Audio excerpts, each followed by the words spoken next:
अस्सलाम वालेकुम, welcome in सियासत.pk। मैं हूं तूबा अंसारी और इस वक्त मेरे साथ मौजूद है पाकिस्तान की फेमस एंकर पर्सन सना मिर्जा साहिबा। अस्सलाम वालेकुम मैम। वालेकुम अस्सलाम। तुबा कैसी हैं आप? अल्लाह का शुक्र मैम, मैं बिल्कुल ठीक ठाक। मैम, करंट सियासी सिचुएशन जो भी चल रही है, काफी अनसर्टेनिटी है, सियासी बहरान है, हर तरफ कभी एक बॉम्ब गिरता है वहां पे, फिर दूसरा गिरता है। तो क्या कहना है आपका इस पे? देखिए, पॉलिटिकली तो अगर देखा जाए ना, तो मेरा ख्याल है जब से पाकिस्तान बना है कभी भी स्टेबिलिटी हमने नहीं देखी। चाहे वो कॉन्स्पिरेसीज हो, चाहे पॉलिटिकल टैक्टिक्स हो, चाहे हमारे पॉलिटिशियंस जो हैं उनके करप्शन स्कैंडल्स हो, ये पाकिस्तान की हिस्ट्री में हमेशा से रहे हैं। लेकिन ये जो भी रिसेंट टर्मोइल आया था, उसके बाद मेरा ख्याल है हमारे जो पॉलिटिशियंस हैं, स्पेशली वो पॉलिटिशियंस जो कि दहाइयों से पाकिस्तान के ऊपर रूल कर रहे थे, उन्होंने बहुत सबक भी सीखा है। और उन्होंने ये सबक भी सीखा है कि अगर उन्हें साथ चलना है और उन्हें इक़्तिदार चाहिए, तो फिर उन्हें बहुत सारी चीजों पे कॉम्प्रोमाइज करना पड़ेगा। अगर आप पीपल्स पार्टी जब 2008 में आई थी, उस वक्त से लेके और उसके बाद 2013 में जब नून लीग आई थी, बहुत से प्रोमिस थे जो इन दोनों पार्टियों ने एक दूसरे के साथ किए थे, लेकिन इन्होंने वो वादे कभी भी वफा नहीं किए। लेकिन खान साहब ने चाहे जो कोई कुछ भी कहे, लेकिन मैं समझती हूँ कि खान साहब ने वो लेसन दे के गए हैं जो शायद ये उनके ना होते हुए अगले 10 साल भी हासिल नहीं कर सकते थे। तो मेरा ख्याल है कि खान साहब की जो पॉलिटिक्स है उसने पाकिस्तान में एक तब्दीली भी लाई है, चाहे वो पॉजिटिव हो या नेगेटिव, ये बिल्कुल एक अलग डिबेट है। लेकिन उस तब्दीली से पॉलिटिशियंस ने भी और पॉलिटिकल साइंस के स्टूडेंट्स ने भी बहुत कुछ सीखा है। सही। तो मैम, अभी इस वक्त जो मुल्क के हालात है, वो आपको किस तरफ लग रहा है कि मुल्क हमारा किस तरफ जा रहा है? ये वैसे एक बड़ा मुश्किल सवाल है, और मेरा ख्याल है कि इस वक्त जो पूरी गवर्नमेंट है उसकी शायद यही सोच है कि अगले आने वाला जो 1 साल है और स्पेशली बजट तक पाकिस्तान किस तरफ जा रहा है। देखिए, जब जिस तरीके से खान साहब से इख्तिदार लिया गया या वो इख्तिदार छोड़कर गए, वो एक अलग स्टोरी है। लेकिन उसके बाद जिस तरह ये गवर्नमेंट आई है, तो चैलेंजेस तो कम नहीं हुए। इन्होंने जो कुछ कहा कि हम बेहतरी लाएंगे, ये अलग चीज है। अगर मैं स्पेसिफिकली उन तमाम चीजों की डेप्थ में जाऊं, डिटेल में जाऊं, तो वो बहुत लेंदी होगा। लेकिन इन्होंने आटा चीनी के प्राइसेस को कंट्रोल करने की कोशिश तो की, लेकिन डॉलर को ये कंट्रोल नहीं कर सके, गोल्ड प्राइसेस को ये कंट्रोल नहीं कर सके। जहां ये बात कर रहे हैं कि हम बहुत सारी चीजों में बेहतरी लाएंगे, वहीं मेरे ख्याल है कोई 10 ऐसी चीजें नहीं होंगी इनकी टेबल पे जो ये कर सके हो पाकिस्तान के लोगों के लिए। लेकिन इसमें कोई डाउट नहीं है कि अगले बजट से पहले इनकी पूरी कोशिश होगी कि ये कुछ पर्क्स, कुछ सहूलतें आवाम को दें। कुछ प्रोमिस ऐसे जो नून लीग के दौर के थे उन्हें पूरा करें। जैसे उन्होंने इस्लामाबाद में मेट्रो बस चलाने की कोशिश की, उसका ट्रायल किया और उसको अब सक्सेसफुली चला भी रहे हैं। आज कराची में इन्होंने ग्रीन लाइन स्टार्ट करने के लिए बसें मंगवाई हैं। लेकिन ये वो चीजें थी जो कि इनके पिछले दौर की पेंडिंग प्रोजेक्ट्स थे। अभी रिसेंटली इनके पास ऐसा कुछ नहीं है जो ये अवाम को ऑफर कर सके।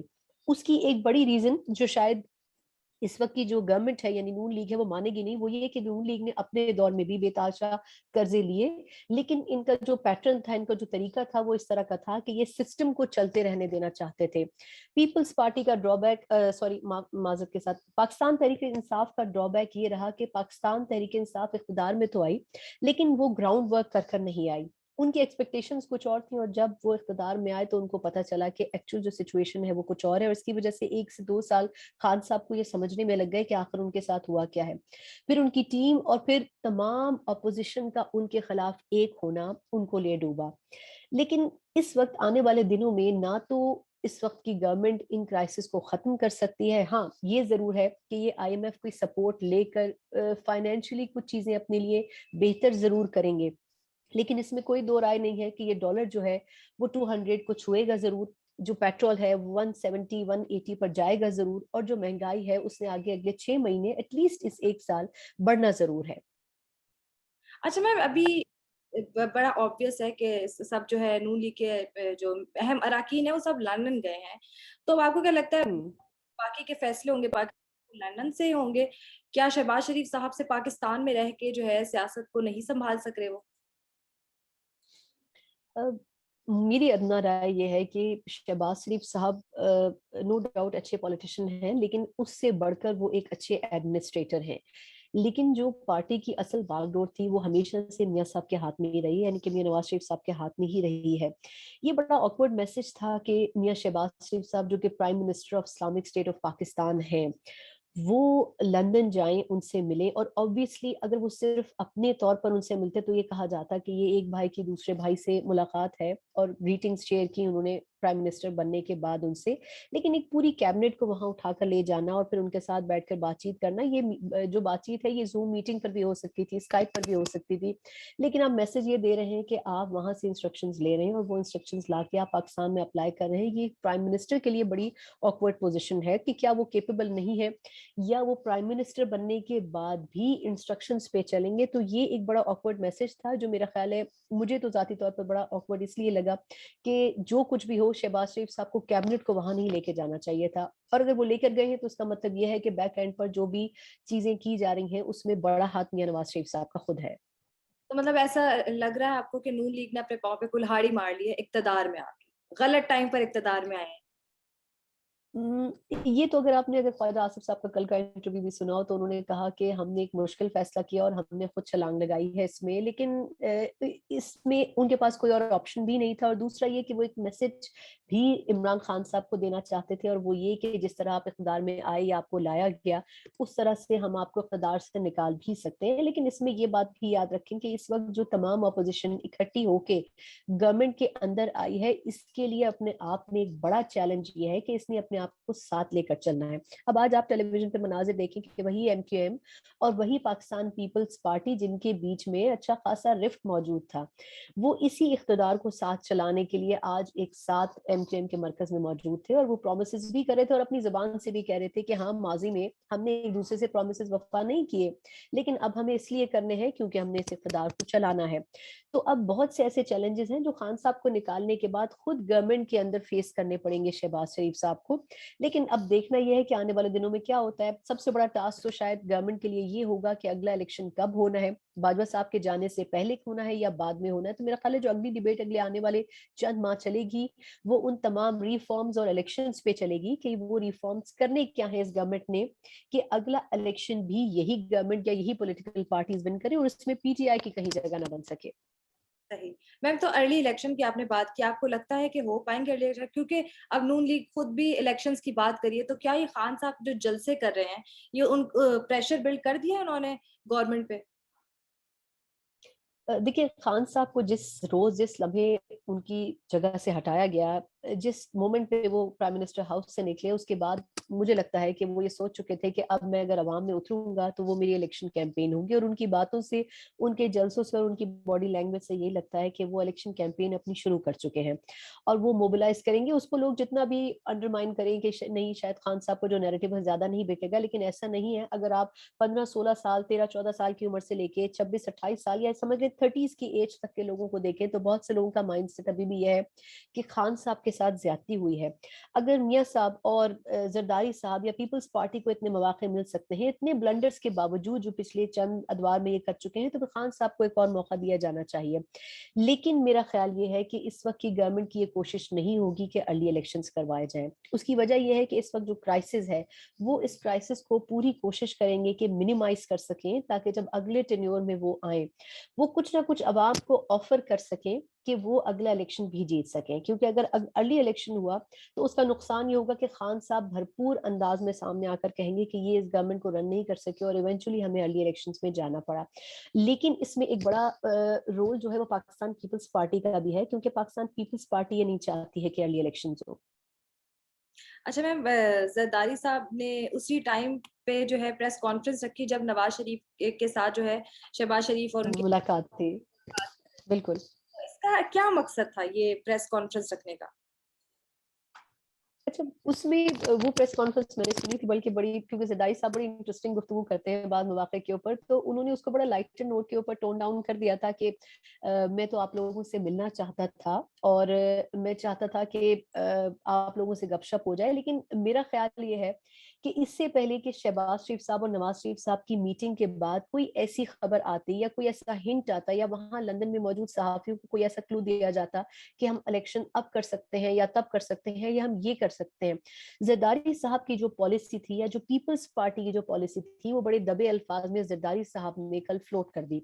चाहे वो इलेक्शन से मुतालिक हो, चाहे वो जनरल फैज से मुतालिक हो, जिनको उन्होंने कहा कि जी इनको तो खुद लाइन लगा दिया, तो उन्होंने 3-4 बड़े इंपॉर्टेंट मैसेजेस अपनी कल की प्रेस ब्रीफिंग में दे दिए, ताकि मियां साहब या शरीफ फैमिली को مزید کچھ کہنے کا موقع نہ مل سکے. تو میرا خیال ہے انہوں نے اپنی کچھ پوائنٹس یا اپنی جو پالیسی ہے وہ کسی حد تک کلیئر کر دی کہ اس کے بعد ہی اور وہ سن کر ہی جو نون لیگ ہے وہ کچھ فیصلہ کرے اور پھر کچھ کہنے کی پوزیشن میں ہو. اچھا میم، ایک پکچر بڑی وائرل ہو رہی ہے لندن میں، سب لوگ بیٹھے ہوئے ہیں اور ان میں وہ بہت ایک لائک اداس شکلوں کے ساتھ بیٹھے ہوئے ہیں. وہ پکچر کا ریلیز کرنے کا، وائرل کرنے کا مقصد کیا ہے؟ ہوں. مطلب ایک انرجی نظر آتی ہے، خوشی نظر آتی ہے چہروں پہ، وہ نظر نہیں آ رہی. تو ہوں. کیا آپ مقصد؟ یہ جو کیبنٹ منسٹرز کی آپ بات کر رہی ہیں، جو کیبنٹ منسٹرز کی ہے، اچھا اس میں اب یہ ویسے مشکل بات ہے کہ کہا کیا جائے، لیکن میرا خیال ہے کہ جو گورنمنٹ جس طرح ٹیک اپ کی گئی ہے اور جس طرح پھر نون لیگ کے حصے میں آئی ہے تو ان لمیٹڈ چیلنجز ہیں. اور اب لے تو لیے ہے یہ گورنمنٹ، لیکن اس کو چلانا کیسے ہے اور جو کنڈیشنز اس وقت پاکستان کے اندر موجود ہیں. آپ نے دیکھا ہے کہ پچھلے کچھ دنوں میں جو اسٹاک مارکیٹ کے ساتھ جو حال ہوا ہے، پھر ڈالر کو آپ کنٹرول نہیں کر سکے، نہ وہ ساگ ڈار صاحب ہیں، نہ ان کی وہ آرٹیفیشل قسم کی پالیسیز ہیں. تو اس لیے اس وقت گورنمنٹ کے پاس بڑا مشکل سچویشن ہے کہ وہ ان حالات کو کنٹرول کیسے کرے. تو obviously وہ مایوسی تو موجود ہے. اور پھر یہ کہ ان کو سب یہی کہہ رہے ہیں کہ اس وقت کی گورنمنٹ ہے اس کا بیانیہ کچھ بھی نہیں ہے خان صاحب کے نیریٹو کے آگے. یہ اپنے طور پر اسٹیٹمنٹ ضرور دے رہے ہیں لیکن کوئی سالڈ اسٹیٹمنٹ یا کوئی سالڈ اسٹانس نظر نہیں آ رہا ہمیں کلیکٹیولی اس گورنمنٹ کا. تو ایک مشکل چیلنج ضرور ہے، لیکن ان کے سامنے اس وقت صرف ایک ہی ایمبیشن ہے، ایک ہی ٹارگٹ ہے، اور وہ یہ ہے کہ ہم نے اگلے الیکشن میں کیا لے کر اترنا ہے اور عوام کو کیا دے کر اترنا ہے. اور obviously مایوسی شاید اس لیے بھی ہو سکتی ہے، میری اپنی جو اپروچ ہے وہ یہ کہ میاں صاحب کو پاکستان واپس لانا نون لیگ کی بڑی خواہش ہے. لیکن اگر فوری طور پر میاں صاحب کو پاکستان لایا جاتا ہے تو وہ بھی شاید عوام کے لیے ایکسیپٹیبل نہیں ہوگا، اسپیشلی اس یوتھ کے لیے جو یہ سمجھتا ہے کہ خان صاحب کو ہٹایا ہی اس پورے سینیریو کو کریٹ کرنے کے لیے گیا ہے. تو میرا خیال یہ ہے کہ کوشش تو کی جا رہی ہے لیکن حالات آنے والے دنوں میں بھی مزید مشکل ہوں گے، اور شاید نون لیگ ان چیزوں کے لیے پریپیئرڈ بھی نہیں تھی جس طریقے سے گورنمنٹ ان کے ہاتھ میں یا ان کی گود میں ڈالی گئی ہے. تو آپ کو کیا لگتا ہے نواز شریف خود آنا چاہتے ہیں پاکستان؟ obviously اگر آپ انڈیویجولی سوچیں تو میاں صاحب کیوں رہنا چاہیں گے وہاں، اور میاں صاحب کے وہاں رہنے کا کوئی جواز بھی نہیں ہے. ویکیشنز کی حد تک تو ٹھیک ہے، ادروائز میاں صاحب کا جو دل ہے وہ اپنے پولیٹیشنز اور اپنے کولیگز اور جو ان کی پارٹی ہے ان کے ساتھ ہی لگتا ہے. لیکن بظاہر اس وقت اگر وہ واپس آتے ہیں تو وہ جو پوری ایک توجہ کریٹ کی گئی تھی، پکچر بنائی گئی تھی کہ وہ بیمار ہیں اور ان کے لیے ڈاکٹرز کے وزٹ ہیں، وہ سب کچھ اپنی جگہ درست ہوگا. لیکن اگر وہ واپس آ جاتے ہیں تو وہ پورا کا پورا جو ایک پہاڑ تھا ایکسکیوزز کا وہ گر جائے گا. تو میاں صاحب کم از کم اگلے الیکشن کی ڈیٹ اناؤنس ہونے سے پہلے پاکستان میرا خیال یہ ہے کہ واپس نہیں آئیں گے جب تک کہ وہ پکچر کلیئر نہیں ہوگی اور اس ماحول میں تھوڑی بہتری نہیں آئے گی اور ان کو یہ نہیں پتا چلے گا کہ اسٹیبلشمنٹ کے ساتھ اب واقعی ایک انڈرسٹینڈنگ بن چکی ہے اور ایک سچویشن، کیونکہ ابھی بھی اسٹیبلشمنٹ اور ان کے درمیان کوئی اچھا ورکنگ ریلیشن شپ نہیں ہے جن حالات میں یہ گورنمنٹ اسٹیبل ہوئی ہے یا بنی ہے. تو جب تک یہ ساری سچویشن کلیئر نہیں ہوگی اس وقت تک میاں صاحب کو واپس لانے کا رسک کم از کم نون لیگ نہیں لے گی. اچھا میں بس لاسٹ سوال آپ سے پوچھتی ہوں کہ جی گورنمنٹ کس کو دیکھتے ہیں؟ سوری آپ کا کوشچن دوبارہ فرمائیے گا. کس کی ہوگی نیکسٹ گورنمنٹ؟ کس کی ہوگی نیکسٹ گورنمنٹ؟ یہ تو بڑا مشکل سوال ہے اور میرا خیال ہے کیا کہ نظر؟ اگر آپ کسی ستاروں والے ہاں نظر کیا آتا ہے یہ ایک مشکل بات ہے. مجھے ایسا لگتا ہے کہ جو اگلے 6 مہینے ہیں obviously اگلے 6 مہینے کے اندر الیکشن نہیں ہونے، اس کے بعد ہی ہوں گے، لیکن اگلے 6 مہینے یہ ڈیسائیڈ کریں گے کہ کون سی پارٹی جو ہے پولیٹیکلی زیادہ اسٹرانگ ہوتی ہے. اس وقت جو ہماری عوام ہے نا وہ بڑی کلیئر، آپ کہیں پر بھی جائیں نا بڑی کلیئر ڈیوائڈ ہو چکی ہے. ایک ایسا حصہ ہے جو اس بات پر 100% اگریڈ ہے کہ خان صاحب کے ساتھ بڑی زیادتی کی گئی ہے اور ایسا نہیں ہونا تھا، اور اس میں باہر کا جو ہمارے پاکستانی لوگ ہیں جو باہر ممالک میں ہیں وہ بھی شامل ہے اور ان کی بڑی تعداد بھی شامل ہے. اور پاکستان میں ایک ایسا طبقہ ہے جو میچورڈ ہے، جو ایجڈ ہے، وہ یہ سمجھتا ہے کہ نہیں جی خان صاحب نے تو کچھ بھی نہیں کیا اور بیڑا غرق کر دیا ملک کا، تو ان کو تو جانا ہی چاہیے تھا. تو یہ جو تفریق ہے اور یہ جو انڈرسٹینڈنگ ہے لوگوں کی جو ویژن ہے وہ صحیح معنوں میں 4-5 ماہ میں اگر تو نون لیگ نے مسائل کو کسی حد تک کم کر لیا، ختم تو obviously نہیں کر سکے گی، اگر کم کر لیا تو پھر لوگوں کو سمجھ آئے گا کہ جی واقعی خان صاحب سے ہو نہیں سکا اور میاں صاحب کی گورنمنٹ نے کر دیا. تو ہو سکتا ہے کہ نون لیگ کے لیے سپیس بنے. البتہ پیپلز پارٹی میرے خیال میں سندھ سے آگے نہیں بڑھ سکے گی کیونکہ انہوں نے پچھلے ٹینیور میں بھی بڑی کوشش کی کہ پنجاب میں اپنے پیر جما سکے لیکن وہ نہیں جما سکتے. تو obviously میرا نہیں خیال کہ وہ سندھ سے پنجاب کی طرف جا سکیں گے. سارا گیم اس وقت صرف نون لیگ اور پاکستان تحریک انصاف کا ہے, بٹ مجھے لگتا ہے کہ اگلے الیکشن سے کچھ عرصہ پہلے یہ پریڈکٹ کرنا صحیح ہوگا. اور سب سے بڑا جو اس میں ایک فیکٹر ہے وہ ہمارا یوتھ کا ہے. اگر آپ نے یوتھ کے ذہن کو ڈائیورٹ کر دیا تو پھر شاید آپ پی ٹی آئی کا ووٹ بینک توڑ سکیں گے, ادروائز اس وقت یہ مشکل لگ رہا ہے. Thank you so much, ma'am, for your time.